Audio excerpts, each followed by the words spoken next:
Let's start with the resume, and for that we need to jump into my computer. Hello, this is Anime with Luminous Resume. I'm going to show you how to create a resume, but first I'd like to show you some useful resources. I strongly encourage you to take a look at the ONET online page. Go to the ONET homepage and look to the center page to the left. Under Find Occupations, click on Bright Outlook. Then the drop-down menu, select all Bright Outlook occupations. Let's take a look at just one as an example. Let's look at first line supervisors of retail and sales workers. It's good to explore this page as it has a wealth of information. Once you select an occupation, or perhaps it's even the occupation you currently have, you will be able to use a keyword search as well up here and review the occupational tasks, tools and technology, knowledge, skills, abilities, work activities, everything that has to do with the job. The education required, credentials, interests, work styles, values. This is really important too. Related occupations. This might be something that you can look into if you're working as a first-line supervisor in retail and want to explore other options. This can help you as well. This page also gives you the median wages, projected growth, and you can even find job openings. So another window. In order to create your resume, I'm going to start off by my heading, which is going to be my name and my email and a phone number. There are many different formats for resumes today. The type of resume that you write will often depend on the type of work that you're looking for in the organization that you're applying to. We're going to cover a basic chronological resume where we're going to start with the most recent education and experience and work our way back.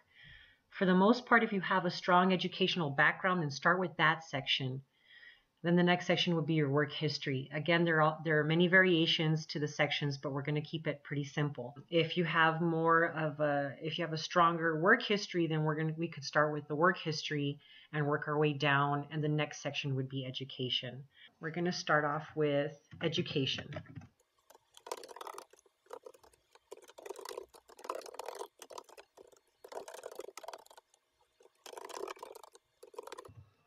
Now you can decide to add the dates. Some people stay away from adding dates for fear of being discriminated against. For instance, if you have an older worker and you want to avoid age discrimination. Again, the next section would be work history.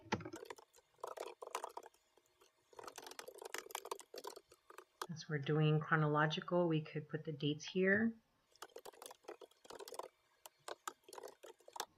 And this is where the ONET comes into play. If you have one or two jobs, that's fine. We're going to try to keep it to 1 page, maximum 2 pages. You can always print front and back. Let's go ahead and take a look at the ONET. Now, I wouldn't copy and paste and just leave it like that, but this is going to be just as an example. So I'm going to copy this and paste it into the resume. We could change all the formatting later as well, but just to keep it looking sharp, a list of potential job duties. And of course, you would tweak this to be specific to what you did. Now, here you could also include information such as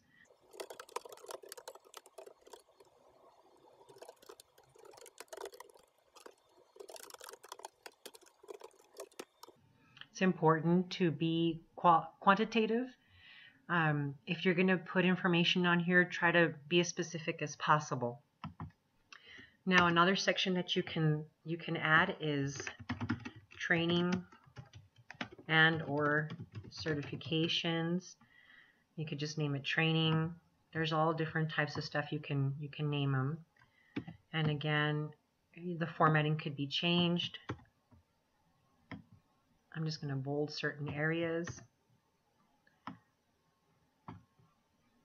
Center that, increase the font.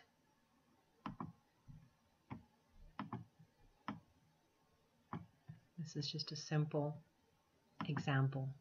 And you can go back and forth to ONET and see if there's anything that you might like to use. You can even look up training. All right. Another thing I want to discuss is your references. I would never put references furnished upon request. Just go ahead and start another page.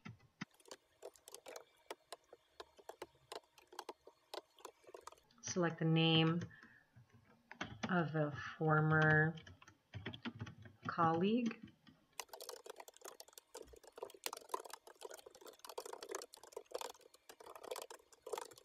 Have at least 3 references.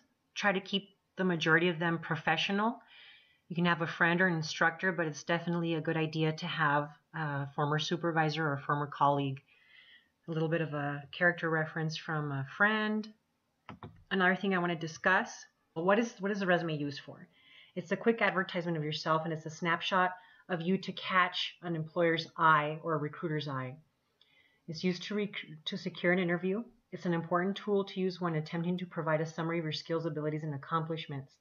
I've received hundreds of resumes that contain multiple pages. Sometimes they're faxed, sometimes they're turned in person. And one thing that I recommend, for a lot of times they get jumbled up and paperwork gets separated. I recommend that if you're going to use a long resume or anything that's more than a page long, to use a footer. So let's go ahead and insert a footer. I'm also going to select a different first page. Write your name, email, and your phone number. So now you can see the second page has your contact information and your name, and the first page has your information up at the top.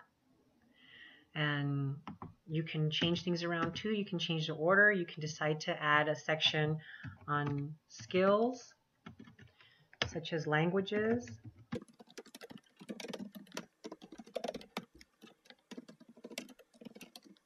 And maybe list software. You can go on and on. Check your formatting. Again, this is a simple and quick tutorial.